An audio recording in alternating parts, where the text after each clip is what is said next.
Welcome to Overtime the Podcast. Overtime is a podcast dedicated to all things watches, with a soft spot for the microbrand and affordable range. I'm Praka, and this is my co-host, Justin. We are two watch tragics based out of Perth, Western Australia. Join us as we chat about new watch releases, share our stories, and give you tips on building your collection. Whether you're a watch pro or just getting into the hobby, we'll keep you entertained with insights and interviews from the industry, along with our casual conversations. Let's get started.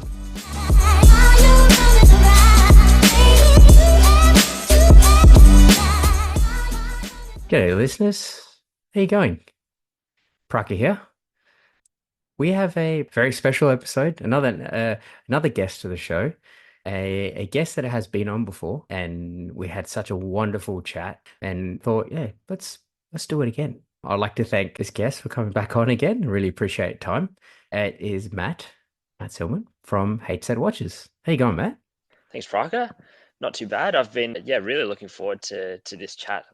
Thinking back to the first podcast I jumped on, I was pretty nervous at the start, thinking how's my voice going to sound, or what can I talk about? But for this one, I was like, I just looking forward to having a good chat with a good friend. So thanks for having me on. No, you're welcome. Yeah, look, you did a great job, by the way. So I don't know why you're worried about it when the first time you came on, but I understand it does take a little while. And to be honest, I've been doing it for a little while now, and I still get nervous when I get guests on the show, or even just chat with Justin all by myself. So I fully understand that. So and I really appreciate your time, Matt. It's been a little while since we've had you on, and since then, we've had plenty of chats, and it just made sense, for you to come back on and and come and connect with our listeners again. Yeah, definitely glad to be here.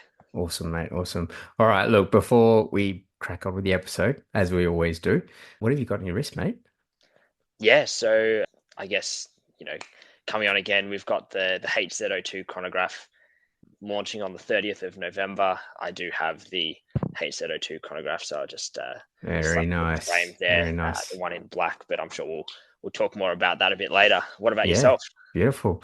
Is that a two-tone bracelet I see as well? No, it's not. It's playing a bit in the light, but it's okay. a combination of stainless steel and titanium links to combine Very a bit nice. of durability, lightness with the finish. So okay. Yeah, all right. Interesting bracelet. Yeah, let's drill into that a little bit further, and as we get on with the show. Awesome, fantastic. Yeah, what's on your wrist? Oh, it's a NWA for myself, actually. It's a Nomos Club 36. I don't know if you can see that. It's a bit nice. Yeah.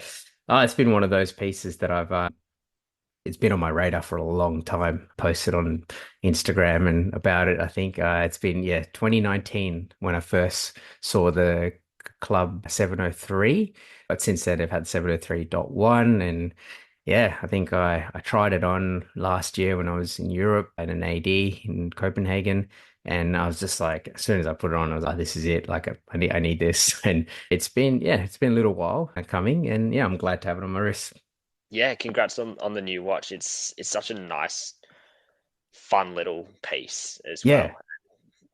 Nomos, great quality for the price as well. Yeah, exactly. I've been honestly blown away by the quality and the movement, finishing, and everything else on it. Yeah, I could keep going on and on, but I won't.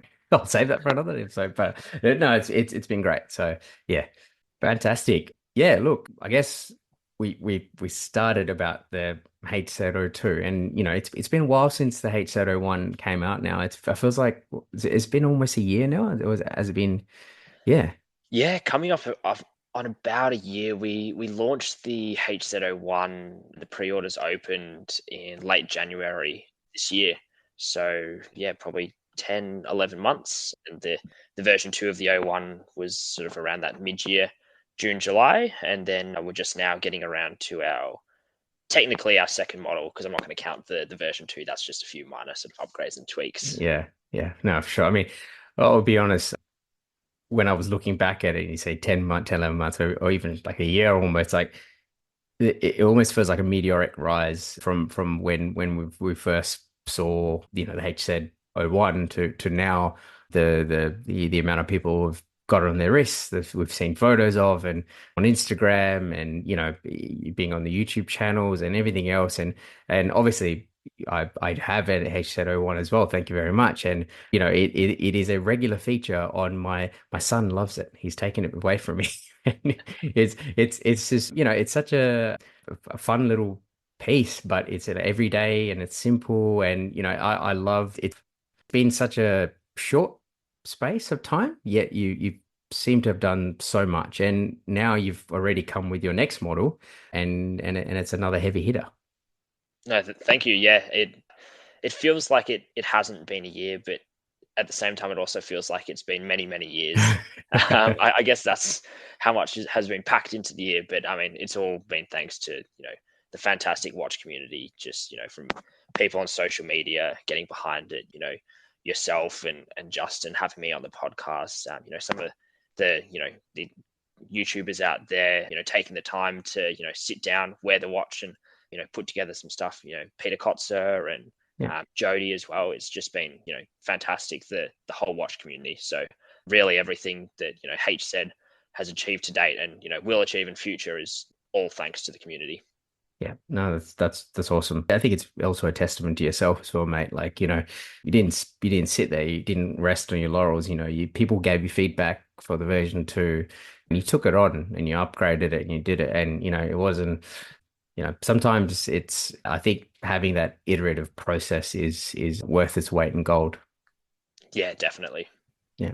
No, awesome. All right. Well, so we had a soft launch. Not really. We softly just started talking about the Hz.02 chronograph. I remember when you sent me some sketches and sent myself and Justin some sketches and renders, and it feels like, again, a while ago now, and all that has come to fruition. You have a model on your wrist, and I have seen other models in the wild as well. So yeah, tell us a bit more about it. What's very different about the Hz.01 to the Hz.02? Yeah, so I've tried to go with that similar theme of grab and go. Take advantage of the really nice synergies between quartz and titanium for a really nice watch. So I think naturally, being a brand focused on quartz, everyone's like, well, what quartz movements are you going to use? What are the cool quartz movements out there? And everyone kind of focuses on, oh, one of the things I don't like about quartz, or one of the things that maybe some of the watch snobs out there might say is, oh, it just doesn't have the same sweep. It Sure. doesn't have, the sweeping seconds hand is just, one tick, one that beating Yeah. seconds hand. And so then that's kind of where Mecha Quartz comes in, this sort of combination of the both, where you have, the quartz accuracy, you've got a mechanical stepper inside the movement that, that's chronograph seconds hand is 4 beats per second. So I thought, with a lot of the sort of commentary we had on the Hz.01 from people that might have somewhat of an aversion to quartz watches, I thought maybe the Mecha Quartz could be compromised. So I started working on the Mecha Quartz actually in the lead up to the Hz.01 launch, after I kind of announced it, and people were like, oh, that's the only thing about, or one of the things about quartz that I'm not a fan of. It's, you don't get that sweep. So I thought, okay, let's have a play around it and see what we can do. So, at the heart of the Hz.02 chronograph is a VK63 Seiko Mecha Quartz. So that's sweeping chronograph seconds hand. But for the actual design of the watch itself, I am a big fan of chronographs. I love chronographs, but I just don't have many in my collection because I'm part of the small wrist gang. Yep, I And feel you. I feel you. yeah, whether it's, looking towards the more sort of automatic and mechanical chronographs that can be, quite thick, or, just most chronographs coming in a, 40 plus mil case. Yeah. I just couldn't find one out there that I could wear on my wrist sort of comfortably. So, being the selfish designer that I am, I went out to design this, Mecha Quartz chronograph in sort of more of a classic, throwback vintage styling and classic size as well, in the 37 millimeter. So yeah, that's kind of a bit about the watch. It's a 37 millimeter classic vintage inspired Mecha Quartz chronograph. Just starting from the top, like the Hz.01, it is a feature packed watch for the money. Like, you've given it everything. You've given us grade 5 titanium, given us, box sapphire crystal. We just spoke about the mecha quartz movement as well in there. And just looking at the case back as well. So this is unique. This is unique, listeners. So this is the first time, not probably, yeah, one of the only watches that I've seen where you've got a sapphire display case back of a mecha quartz movement. And some may say, hey, it's a very, it's not a decorated movement, but it's cool because you can actually see when you're engaging the chronograph hand and you disengage, when you're pressing your pushes, you can see what the action right at the back. Am I correct to say? Is that one of the reasons why you've done that? Yeah, one of the reasons is just mainly, Because you quartz is can. our DNA. I wanted to bring, the quartz movement to the forefront of, what we're doing. We're here to celebrate quartz. We're not shying Yeah. away from it. And, kind of with that, it's, as you said, it's not a decorated movement, but it doesn't need to be. So yeah, it was sort of something different. Some might call it a bit quirky, putting a display case back on a quartz. But for us, I kind of wanted to highlight that Yeah. yes, this is a quartz watch, and that's what we're all about. Yeah, no, I think you've captured that beautifully. And like from the first, your first model to this model as well, you do have those differences. There's not many quartz pieces out there with titanium, and now you've got quartz, titanium, chronograph, mecha quartz. Like it's just, it just keeps adding. And why not add a display case back of a mecha quartz move? No, thank you. Yep, exactly. Stepping back to the sizing as well. Look, it is a 37 mil chronograph, and I find that a lot of the chronographs, like you, find it to be not wearable for like the size.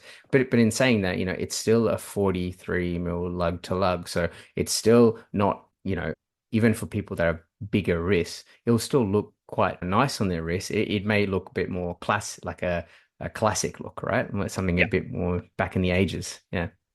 Yeah, exactly. And you look at all the photos, going back to those sort of classic time periods, and all the watches were that size. So it's not nothing out of place. My personal opinion is, you don't need to have a dinner plate on your wrist. I agree. So yeah, it's for me, anyways. It was sort of in that sort of what I consider to be the perfect size Yeah. for my wrists. Yeah. No, it's awesome. That's awesome. And like you said, like sometimes you got to be a little bit selfish. You got to, you want to design something that you can wear as well. So it's perfect.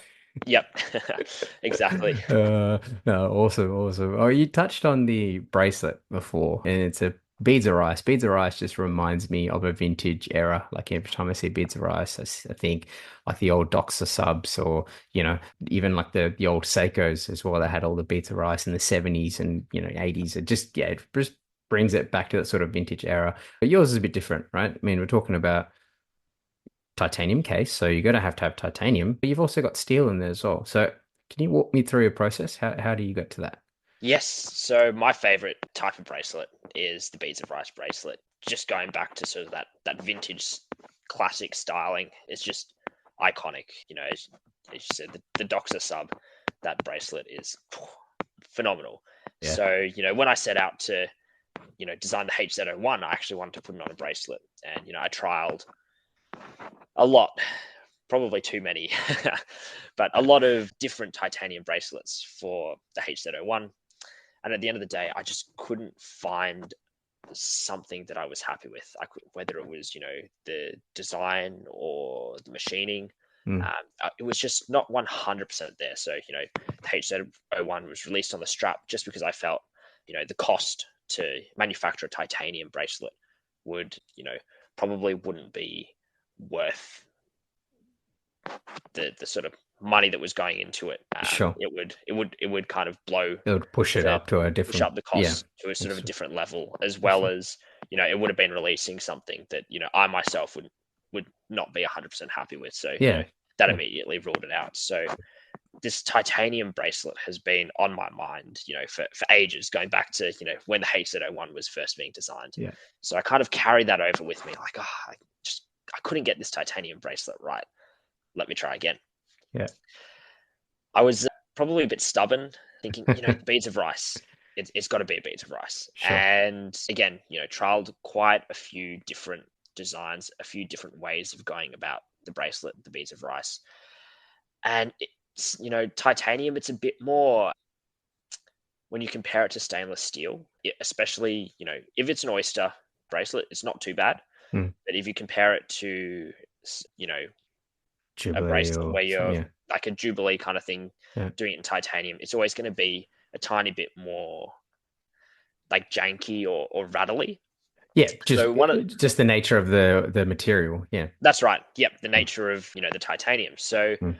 one of the things that I wasn't happy with this beads of rice titanium bracelet was the middle beads of rice links were just a bit too rattly on the wrist, as well as not so much a problem for myself, but have some friends with maybe a bit hairier wrists, and you would put the bracelet on the wrist, Guilty. and Yeah.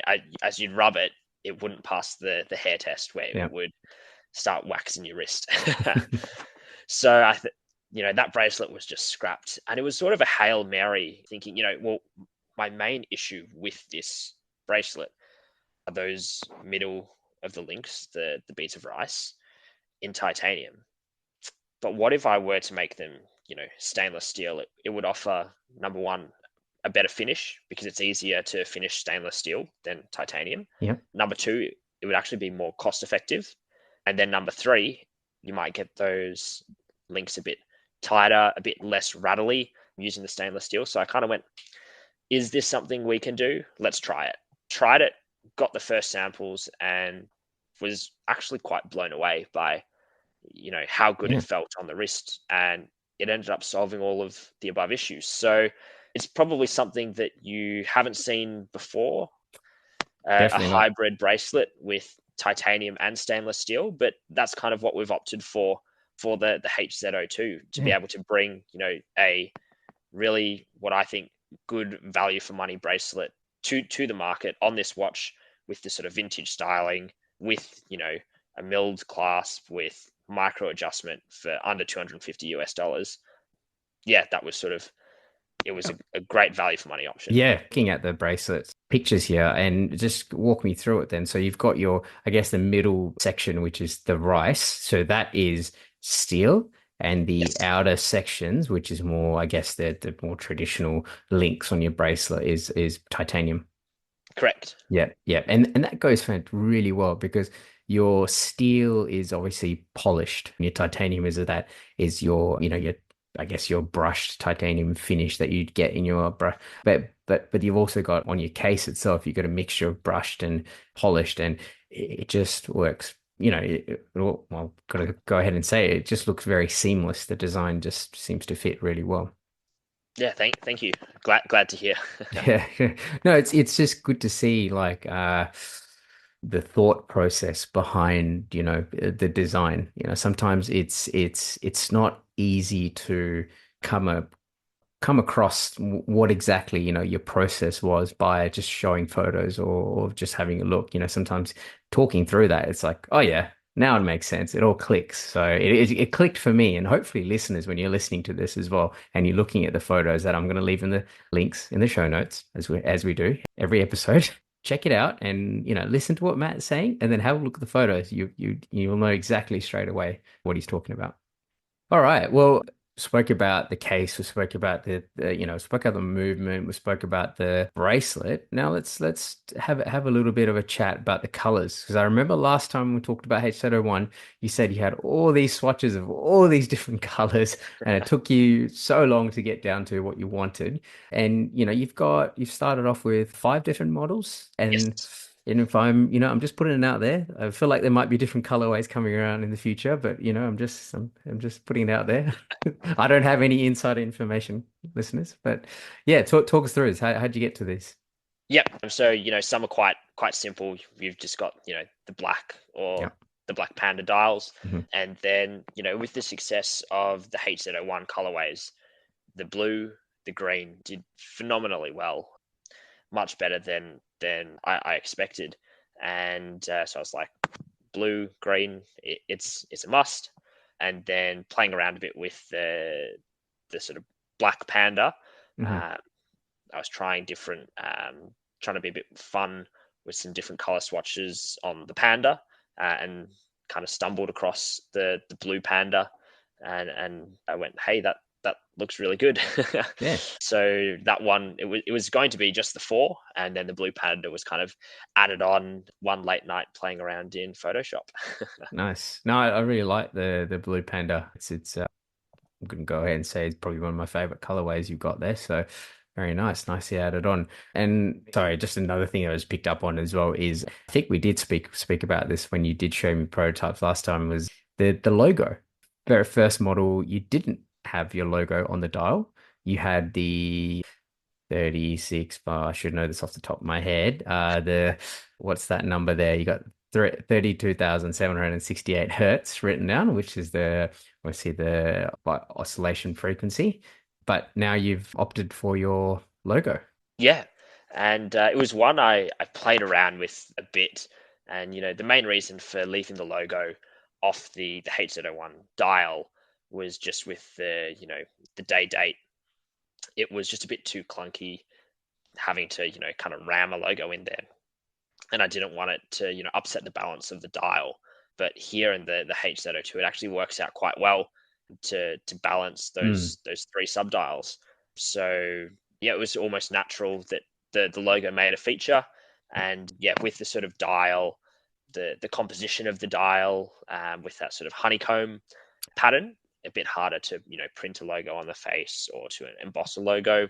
So we've gone for a raised applied logo, which I think adds a bit more to the dial as well. So yeah, I was very happy with how it turned out. Yeah, no, I have a special love for applied logos and applied indices, and so especially because it's harder to get right as well. Printing is, in terms of QC, printing is definitely the easier route to go, and applied markers and logos is, yeah, it's a bit harder. So, and if it's anything like HZ01, your customer service and everything else, I'm sure the listeners and all the potential suitors will definitely enjoy looking at your logo on the dial.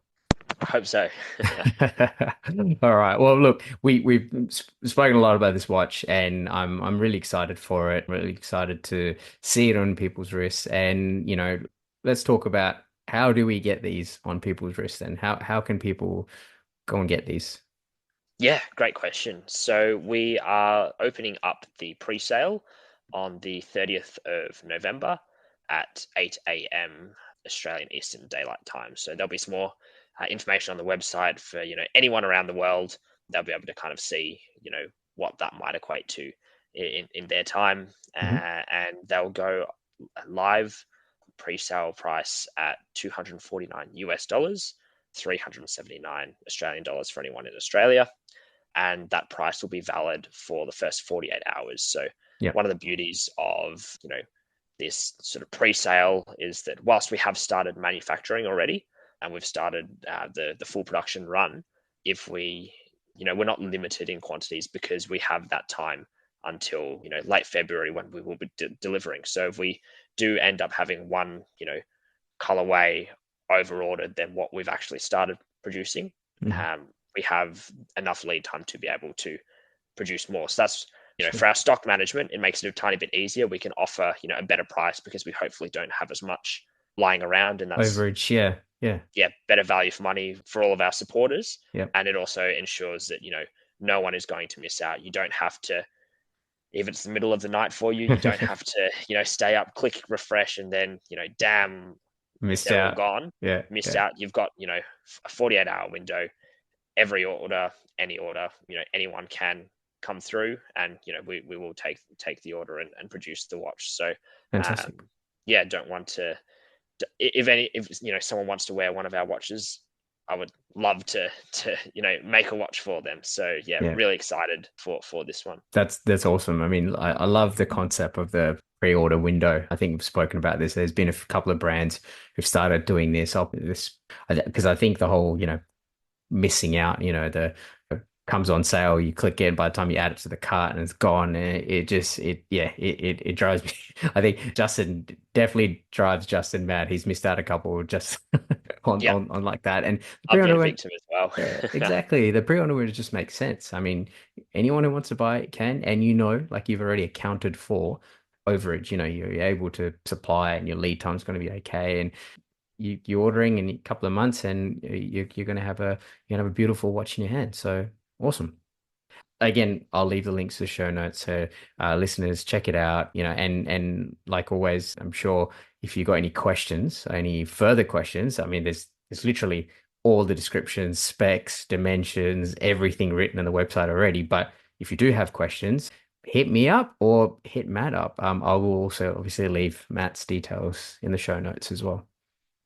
Yeah, definitely. My email's there on the website, or the contact us button.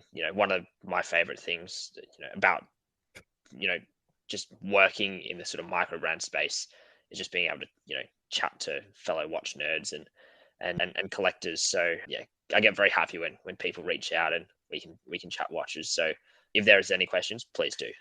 Awesome. Awesome. All right. Well, pivoting a little bit, we were just talking about, cat microbrand space and, having chats with owners and collectors alike.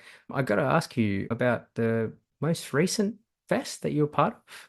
Correct me if I'm wrong, it's called Watchfest.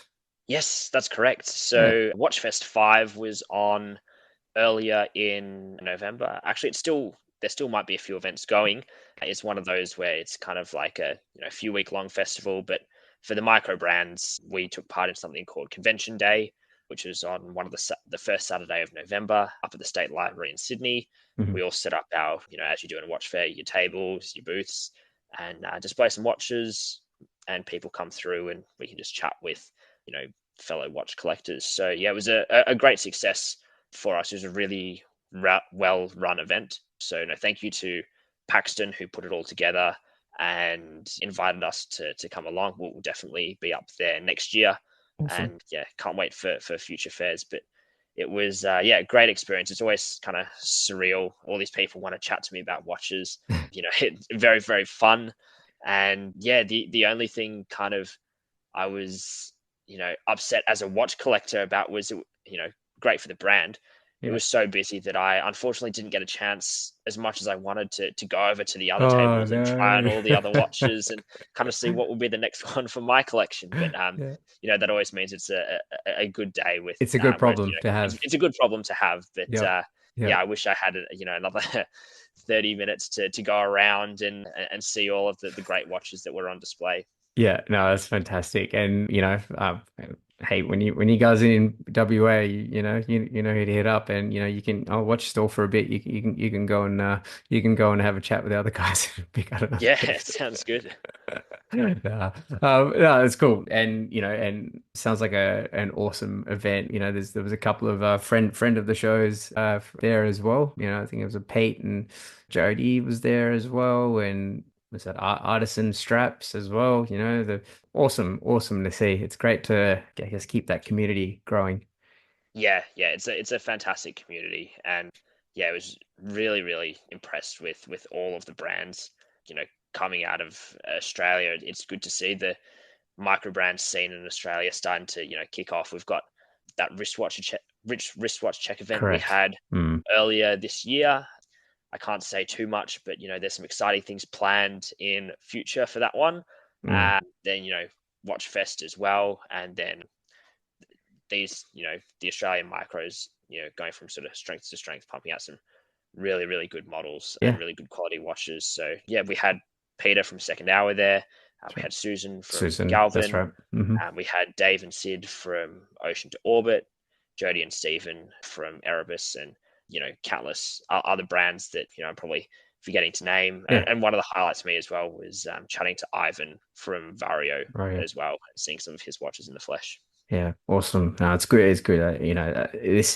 This kind of space, I feel like the best way to grow is together, especially because I feel like, I mean, I'm sure you feel the same way, but microbrand or people who love that sort of space don't stop at one watch, and they enjoy getting different watches, and that's the beauty of microbrands because you get a value for money, you get really cool design specs, and you can get into various different brands, and it makes sense for everyone to come together and be like, hey, look, these are our offerings.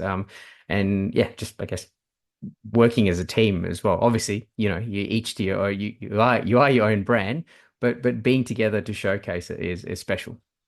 Yeah, for sure. Yeah, awesome, awesome. Well, I know you sort of mentioned it, but didn't mention it. I'll probably want to, to hear a little bit more. But obviously, Hz.02 released or launching very soon.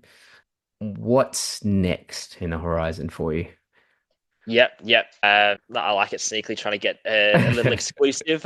Oh, hey, I got it. You can't blame me for trying. Yep, yep, no, and yeah, it is very, very, very exciting times. I've been, super busy behind the scenes at work, not just on HZ, but another exciting, space in Melbourne where I'm hoping in the new year, more announcements to come. But I got to give you a little exclusive, a little teaser, don't I? So yeah, for those folks out there in Melbourne, we hope to bring a new space to the city on Collins Street where people can come in and try and see more microbrands in the flesh. Oh yeah. Oh yeah, that's what we're talking about, folks. Overtime exclusive. Thanks, Matt. But yeah, that's amazing. That's amazing stuff.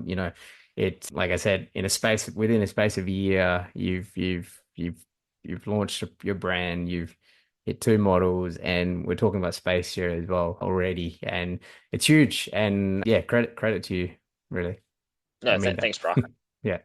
That's awesome. Well, look, there's no further details that I can put in there, but I will add in the show notes about a space and yeah, watch the space. Exactly. Watch the space.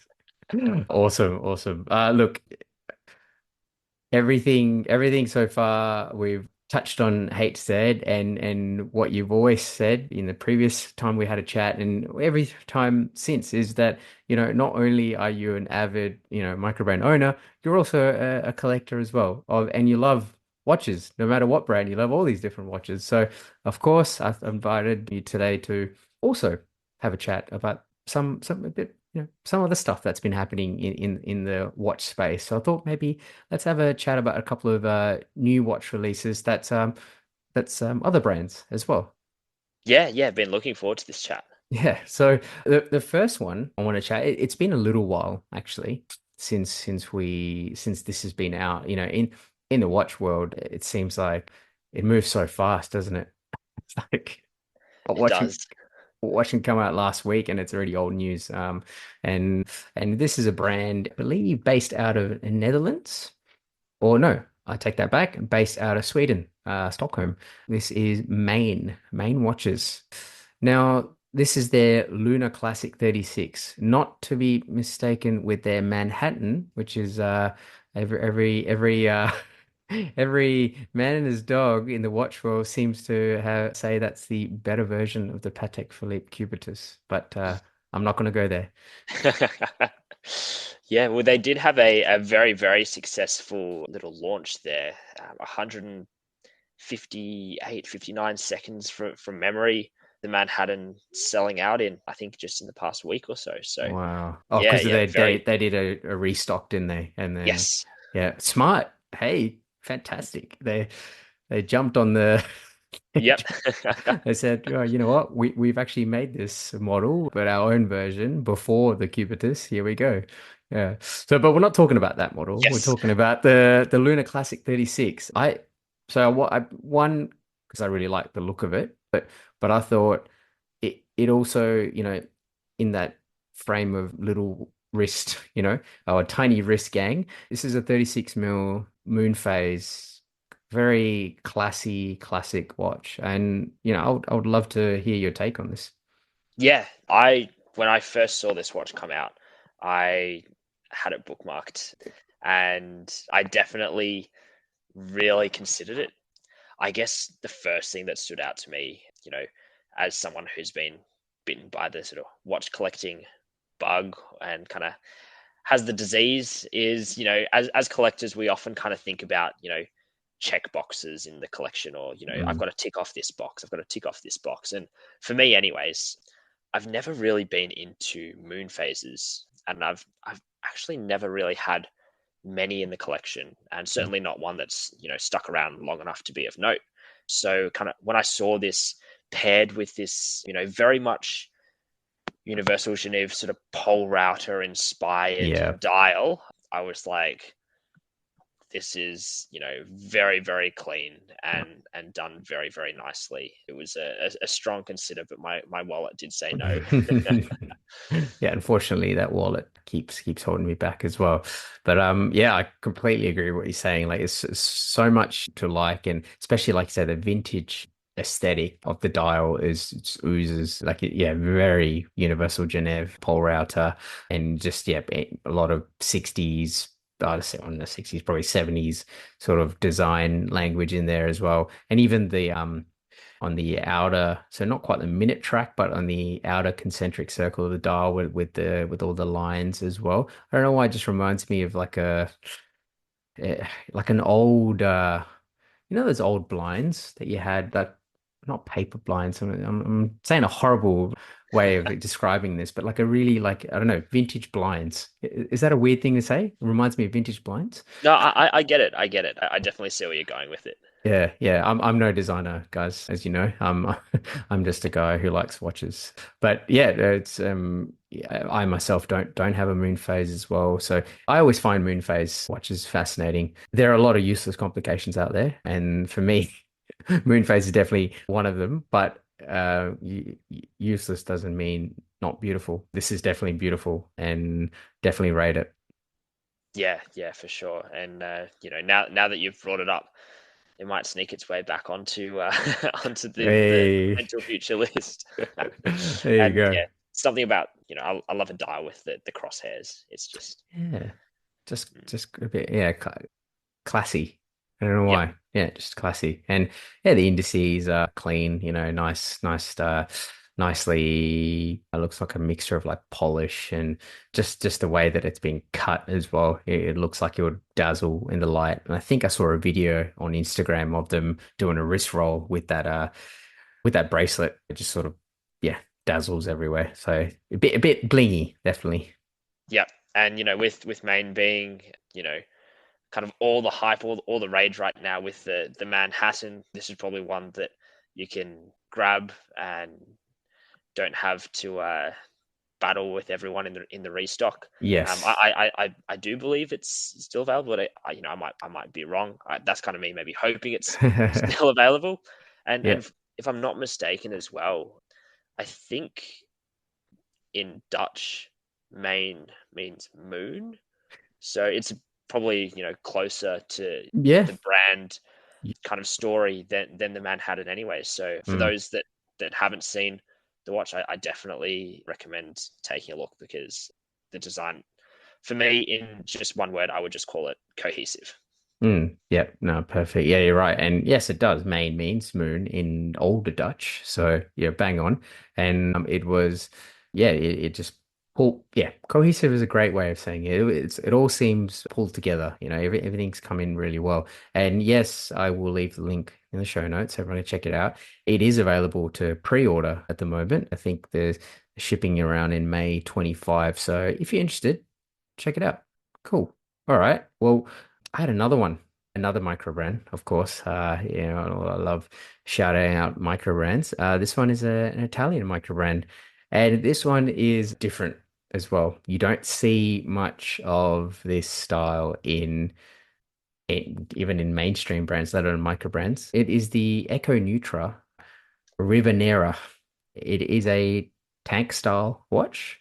And now that I'm saying it, I know a couple of micro brands closer to home that have their own tank style watches or that tonneau shaped case. But this is an Italian micro brand. Yeah, I mean, first thing that comes up when I look at it, it's just gorgeous, beautiful. It's Art Deco, but also feels a little brutalist to me. I don't know. Is that even, yeah, does that make sense? Yeah, that's exactly how I'd describe it because, you think of a tank, you think of kind of a bit nicer polish, a smooth polish, kind of something classy, something reflective, and then you look at the Echo Nutra, the Rivenera, and it's a titanium tank. I love that, and sandblasted as well for a tank. So, it's traditionally tank something super super dressy, but Yeah. maybe this is a bit more of a blend of, you can dress it up but Mm. dress it down as well because of that, beautiful, case finish with the sandblasting, which really, really seamlessly, integrates with the dial color as well as the kind of edges to the case as well. It's something that you don't see every day. No. So yeah, I'm a big Y- fan of this, especially the thickness, or I guess thinness, I should Thinness. say. Extremely impressive at, I think, just under 6 mils. With the Uh, crystal, yeah. yeah, It's nuts. You don't really see this sort of thinness in mechanical watches, and having it on a hand wind ETA 7001 movement, which is in a few. It's getting harder and harder to have ETA movements outside of Swatch Group, as you know. So having that in here obviously reduces that thickness, and the ETA movement's quite beautiful. That 7001, I think the Perseus 7001 was what it was based on. And funnily enough, the alpha caliber that's in the Nomos initially started off as the 7001, and then they made their own movement. Anyway, yeah, it's a little sidetrack there. But it is, yeah, like you say, everything. It shouldn't be, how do you say it, like all the things that are in there, like titanium, the way it's brushed and the way it looks almost, I don't know, like rough, like the sandblasted finish.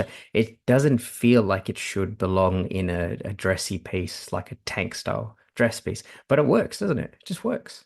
it works. Again, also a very cohesive design. So Mm. I guess that's the word of the day. But no, I really, yeah, tip my hat to them for pulling something like this off, because especially as a micro brand, to go out there and design something that isn't what the current flavor of the day is. Yeah. We've had all of the different phases from, blue dial integrated bracelets to NH35 divers to, and, not throwing shade at any of those. It's just that's kind of what is safe. That's what Yeah, people want. That's where the demand is. exactly. But for Echo Nutra to design this and then, bring it to the market, they haven't really sort of followed where their demand is, but they've gone off and created their own. So yeah, color me very impressed. Yeah, for sure. No, well put. And if you look at all their previous models as well, I mean the Cortina was definitely a model that I had my eyes on, seen people I think locally sell it once, and I was like, oh, that's cool. And they had a chronograph as well. I can't remember what it was called. It was like an ivory chronograph oh yeah, there we go. The Cortina 1956 ivory chronograph. It was like that sapphire bezel, and I was like, yep, that one I would love. And again, it was a mechanical, but as beautiful as that was, it's so different, like you say, to this model. It feels like a real jump in terms of design, in terms of finishing, in terms of just the risk as well. I feel like it's a big risk, but I think it paid off. It looks beautiful. Yeah, definitely. And I haven't seen these in the flesh, but I can't wait for the day that I stumble across one at Yeah, a watch fair, or at a kind of get together, and someone's got one, because I'm very keen to yeah. try it on and see how it feels on the wrist, and get my hands on it, especially being a beautiful titanium watch, just so light, Can and so appreciate thin. titanium. Yeah. You got that in common, and yeah, cohesive design, you got that in common as well. So, look, if any of our listeners do have this piece or have one on order or anything like that, let me know. Like, hit us up on Instagram, hit Matt up as well. I'm sure, I'm sure we would love to see a photo of it in the wild. But yeah, very cool stuff. Awesome. Look, I had these two watches that I wanted to chat about. Was there anything else that you had in your mind or that you wanted to have a chat about? Oh, good question. I guess new releases is hard because there's, always Yep. something else coming, every other week. But I guess in terms of another one, probably similar to along the lines of the main Manhattan, but Okay. a bit different. There's this brand based out of the UK that I got the pleasure of seeing when we were over there exhibiting at World Time UK, called Benjamin James, and they have their Scarifor, Yeah. and I was very very impressed with what Benjamin was doing Yeah. with the brand and the Scarifor, and sat like that kind of Yeah. tank style, beautiful beautiful dial, Yeah. uh, really really good quality bracelet. Sat very very well on the wrist, and I'm sure him and the brand would be doing quite well with sort of all of the attention that the Cubitus has brought back to um, Oh, mm, that style. So yeah, just in terms of what came to mind, that was one that I was yeah. very impressed with. Oh, that's an awesome piece. It's on its head. It's a bit funny, but also feels like a missed opportunity. I mean, it's we actually had a chat with Benjamin a while back when they first started their sort of design prototype stuff, and I'm not sure, it just didn't line up, didn't happen, and we didn't end up having Benjamin on the podcast. But it's like I said, and they've sort of I haven't really looked into these Scarifours as much as I should have. But yeah, well, yeah, listeners, keep a keep close eye. Maybe we'll be having Benjamin on one day because yeah, he's definitely done well from the initial sketches that I saw from now actually being on the wrist and some of these beautiful shots. It's been a while and it hasn't really been that long either. I think it's only been about it'd be just over 18 months, I think, since when we had a chat. Yeah, about 18 months. So yeah, it's incredible. I mean, yourself included, that sort of that time period is there's so much growth, which is awesome. Yeah, it moves fast in microbrands, but yeah, I would definitely love to see an episode with Ben on, and I'd be tuning in to listen to that. But We'll see. We'll make it happen. yeah, We'll make it yeah, happen. for sure, for sure. Yeah. Awesome. Cool. Well, no, thanks for sharing. It's always good to, I said, see, micro brands in the spotlight. That's what we're here for. And over time, we love our micro brands. Cool. All right. Look, we've come to the section of the podcast where we discuss something interesting, whether that be, you know, anything about watches or just anything in general. Matt, as a guest, is there anything that you'd like to discuss that's something interesting? Something interesting. I guess because I've just been in the in the thought process of, who's out there doing things that are really cool, and we kind of went from Maine to Benjamin James, and then I was thinking about integrated bracelets, and I thought, I just have to mention this one other brand Sure. that is doing some really cool stuff, and they've just started deliveries over the sort of past month, and I'm seeing all of the wrist shots come in. I'm kind of kicking myself I didn't jump onto the pre-orders. But a really really lovely bracelet, and another one that I saw over in the UK, and great young founder and designer as well. The company's called Moles, spelled Yes. Moels, and Bettina, is that her name? Bettina, yes. And the 369, I was thoroughly impressed with. So in terms of something interesting, they're definitely one to watch in the microbrand space as well. Yeah, it's again another micro brand that's just gone out and done something different and cool. And yeah, I've seen, I've seen, like you said, pictures, and especially in the League of Micro Brands as well, you do see some really cool stuff. And yeah, great that you saw it in the so you saw it in the flesh. You got to try it on. Yes, yep. Saw it in the flesh, and the finishing was very very nice.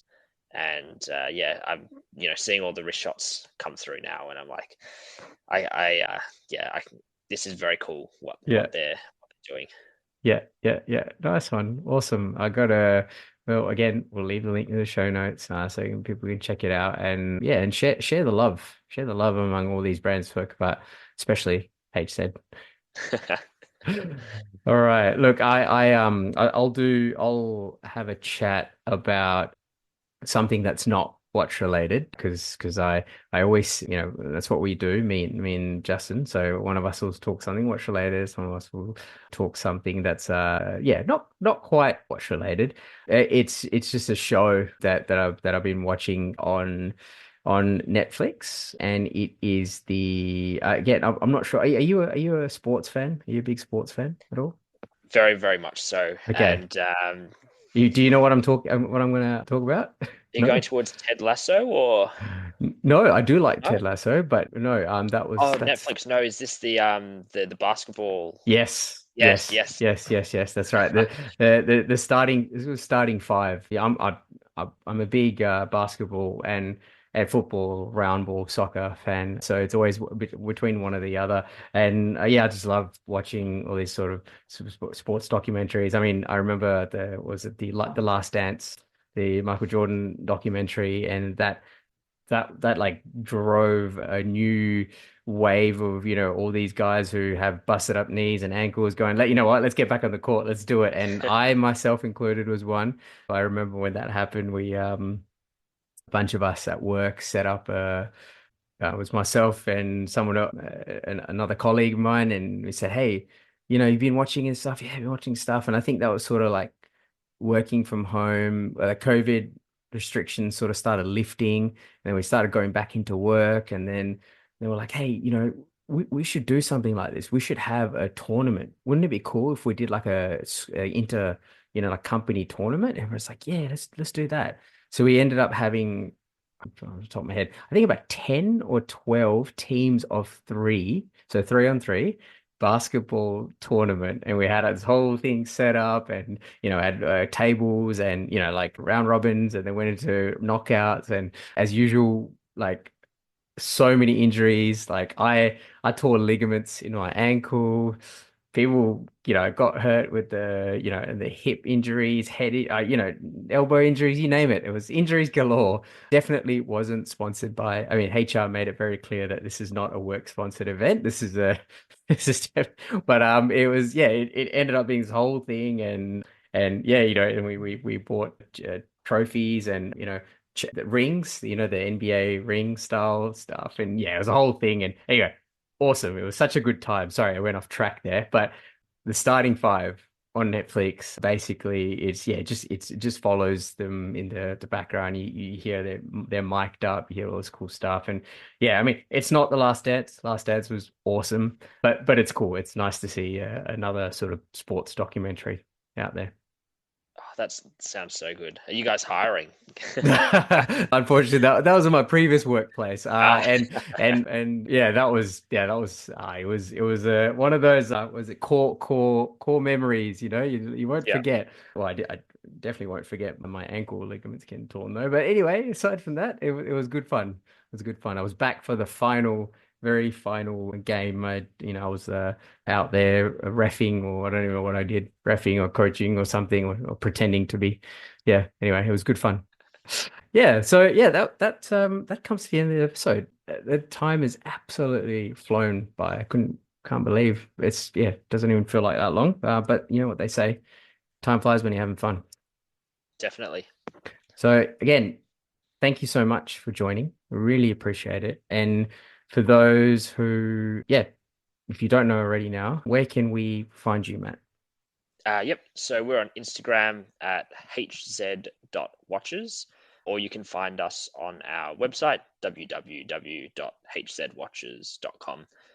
For anyone out there who wants to get in contact, you can also drop me an email at matt@hzwatches.com, and look forward to connecting with anyone out there that wants to reach out.